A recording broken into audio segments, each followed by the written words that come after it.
I am Giovanni Herrera. I am a family physician who lives and works in Austin, Texas. I am also a real estate entrepreneur who has built hundreds of single family homes in Texas and who has flipped hundreds of single family homes as well in Texas. Today, I'm gonna tell you how my journey began in Colombia, South America, and how I was able to survive and come to America and become a successful entrepreneur. If you wanna know how I did it, please watch the entire episode.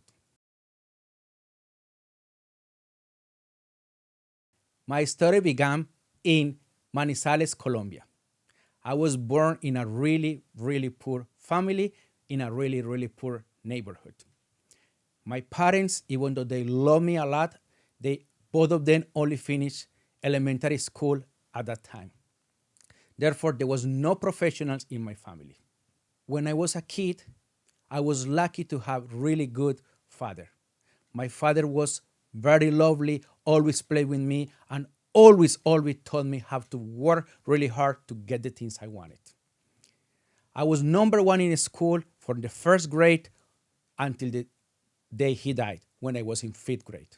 I was always number one. I was always focusing on my studies. Unfortunately, on fifth grade, he killed himself. It was hard. It was a really, really difficult moment in my life, and that changed my future. I stopped being a great student, being the number one, to become somebody really lazy who didn't want to go to school, who had problems with my friends, problems with my mother, problems with my siblings. I became a trouble kid. My mom told me, you know what? You don't want to go to school, then you have to start working. When I was in sixth grade, it was horrible. Seventh grade, I almost didn't make it. In eighth grade, I just didn't make it. I failed, and my mom told me either you go to school or you go to work. And at that moment, I said, you know what? I just gonna go and work. I just don't wanna go to school anymore. This is not worth it anymore. But I was so lucky. I had an angel in my life. That angel was my aunt. Her name is Ligia. She helped me out. She has helped me all my life. When I told her I was not going to go to school anymore, she invited me over to her house. She asked me to have a seat and she asked me, what is going on? Why are you doing this? You always told me that you wanted to be somebody in life, and I was having so many hopes for you. What happened? At the moment, I just didn't see it. I just didn't see the importance of going to school because the lack of my father really affected me. But she told me, you know what? Your father is not here, but I am. And I'm going to help you all the way, every time, because you're going to become the first professional in our family. She said, if I help you, will you become again that number one student that you used to be? I look at her, I look at her eyes, and I noticed the passion and the love that she was giving me, and I said, yes, I will. Again, I became the number one in my class. I decided that I needed to go to college. But how I was supposed to go to college with no money and being the first person who was going to do it in my family? Everybody in Colombia wanted to be a doctor. Everybody wanted to become a successful professional, and therefore becoming a doctor in my country was almost impossible. There was only one way to get into a public university to go into medical school, and that was to get the best scores in the nation in a special test called the ICFES. In America, that is the equivalence of the SAT. As you know, in America, you take many things into consideration when you try to decide if you're going to accept somebody into school or not, such as, does this person plays an instrument? Does this person goes into sports? In Colombia back then, there was nothing else but the ICFES, that test. That course was going to determine if I was going to be a doctor or not. I knew I was going to a school in a really poor neighborhood where we didn't have the best teachers, we didn't have the best education, so I knew I was going to fail that test. I decided to go to the public library every day from 9th grade to 11th grade to study, even though I didn't have the books at home. I had to walk every single day, half an hour to go, half an hour to come back. Every single day after school, I used to go to the library to study for that test. I was able to get one of the best scores in all my country. And because of that, I was able to go to the medical school. That was my first success in life. But I wanted to become a specialist. And in Colombia back then, becoming a specialist, it was almost impossible. In the United States, if you are a medical student and now you're gonna go into a residency, into a specialty, the hospital has to pay you because you are actually working. They pay you while you study. In Colombia, that was not the case. You need to pay them a lot of money if you want to go to that school. Therefore, I was extremely poor. How am I supposed to be able to get the money to pay them to become a specialist? At that moment, I decided I need to leave my country and look for a better future for me. I didn't have a computer. I never had a computer in my country, but I decided to go to the library again and send hundreds of emails to different schools around Latin America and Europe, specifically Spain. I used to send them an email telling them, you know what? Give me a chance. I want to do the last year of medical school in your country. I am a great student. I have absolutely no money, but I am willing to do whatever it takes to become a specialist. Out of 500 emails, I only got 10 people to answer me back. 8 of them just said, we really, really think your story is inspiring, but we cannot help you. We wish you the best. One hospital in Spain told me, we are able to let you come here. We will give you a place to live, but you have to pay for your own food. How am I supposed to pay for my food if I could hardly have the money to eat in Colombia? I couldn't do that. There was a hospital in Mexico that said, we are able to help you. We will give you food every single time, even if you are in the hospital or not. Unfortunately, we don't have a place for you to stay. I had anticipated that something like this could happen.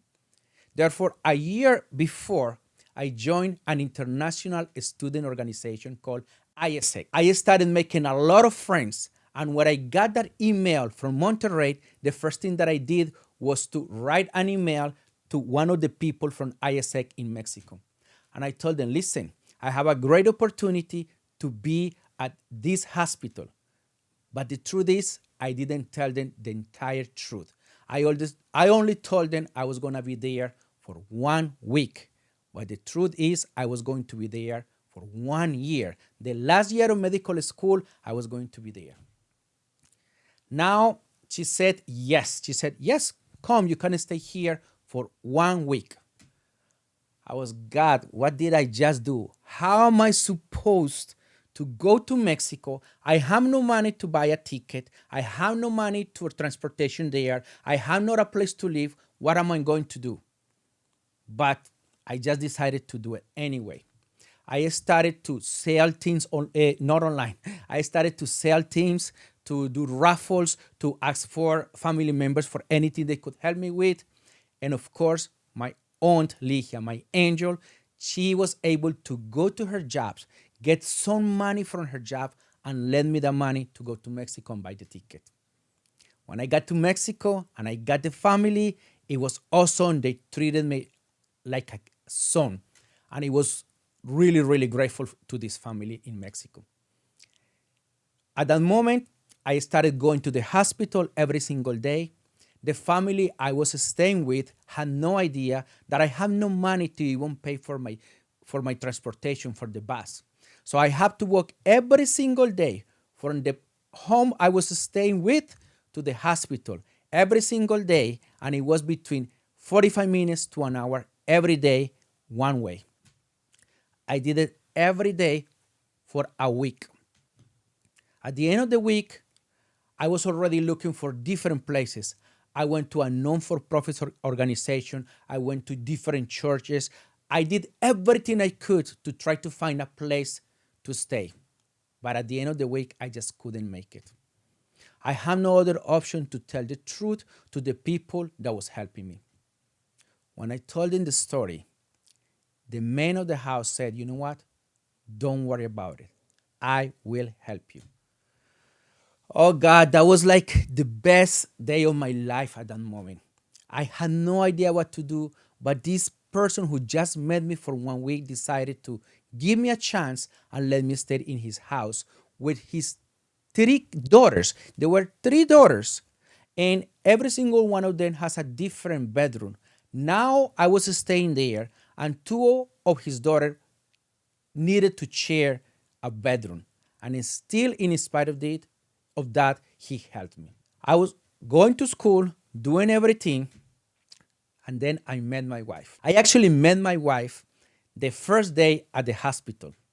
My wife was born and raised in New York City, and she was studying medicine in Mexico.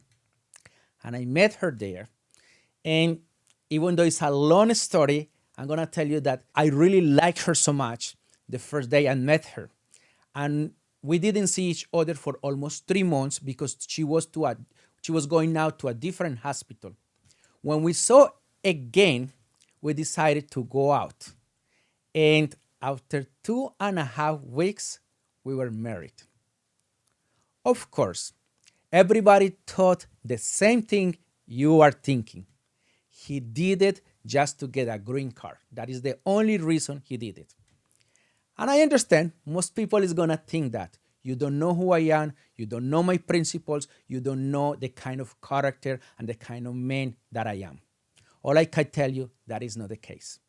My wife, she's been married with me for 20 years, is the love of my life, and I was so lucky to meet my wife in Mexico.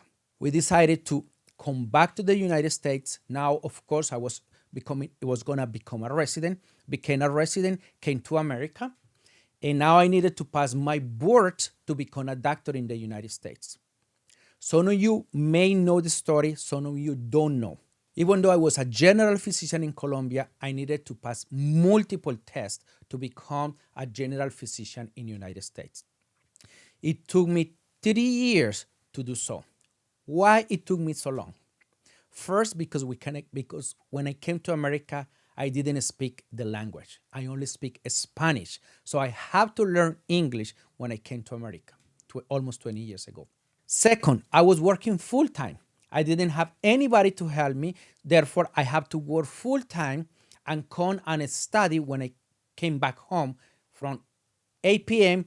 to 1 or 2 a.m. in the morning every single day for 3 years until I passed my board to be able to go to a family medicine. I did my 3 years of family medicine, and then I became a family physician in New York City.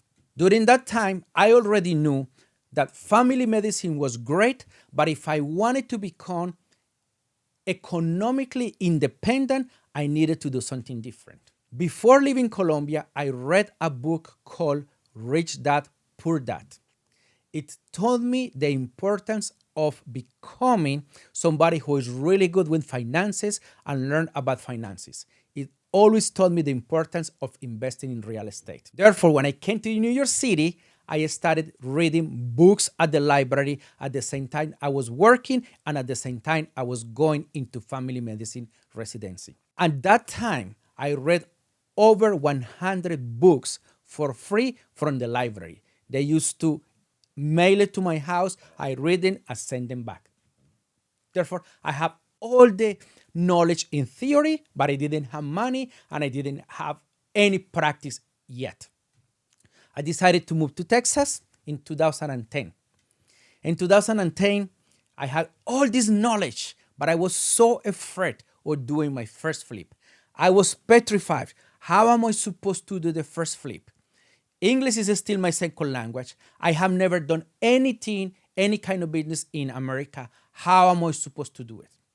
I decided to hire a mentor in Florida. I was living in Texas, but I hired a mentor in Florida.